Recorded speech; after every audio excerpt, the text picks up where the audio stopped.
胯下来之后，它要下来一段距离才到腹股沟，就是大腿转折的地方，也就是刚才我们说的这一块。这里呢，我们可以称为胯的高度啊，从髂前上棘下来有一块胯的高度，然后才到大腿。这里是一个后视的角度，前面的体块非常的清晰了，也非常的明显了。你看大腿和臀胯的侧面，它们的连接的地方其实是比较微弱的，这种边界感会比较弱，连接的比较微妙啊，过渡比较自然，不像这个地方，你看这个棱就比较鲜明。那么从后面怎么去概括呢？我们可以从这个位置，后腰这个位置，再靠近一点，这里是底三角，我可以再往外一点，长一点，这里作为臀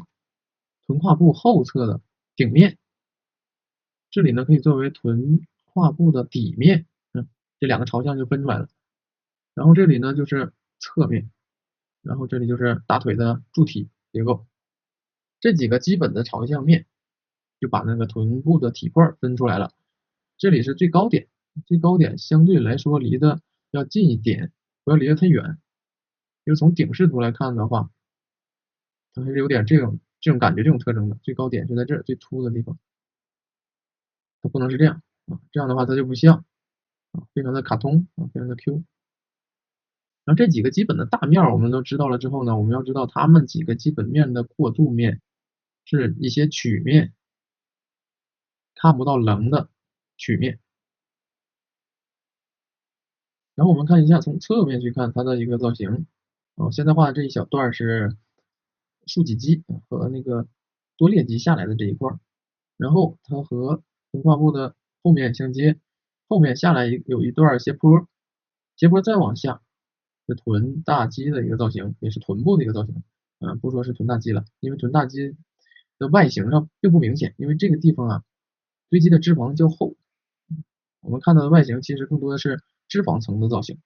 然后呢，它并不是说直接这样就勾进来，在臀部下来拐下来之后呢，它和大腿之间还有一个过渡坡啊，有一个过渡衔接的一个坡，然后才到大腿。我们画一个臀部的时候，如果说通成这样就接腿，就是感觉有点不那么自然，不那么真实啊，稍微奇怪一点。那中间过渡一下呢，它就感觉也像真的了。下脊，它有一个高度，这个是髂前上棘，髂前上棘下来之后有一个臀胯部的高度，然后这里是略微往外鼓凸的腹部，下来的这块高度呢，接的是大腿的形状，接的是大腿，大腿并不是直着下来的，前面比较鼓，哎，这就出来了这个臀胯部的侧面，你看这个造型呢，上面的每一笔它都有讲究，它都有原因，我把握住这些要领，这些特点，那么谁都能画准确，谁都能画出来。那这个位置有比较往外鼓的一个地方，这里就是大转子，这是臀胯部的侧视，臀部的这个体块和大腿的这个体块，它们的交界没那么明显，但是它在转折的地方会比较明显，这里是转折的地方。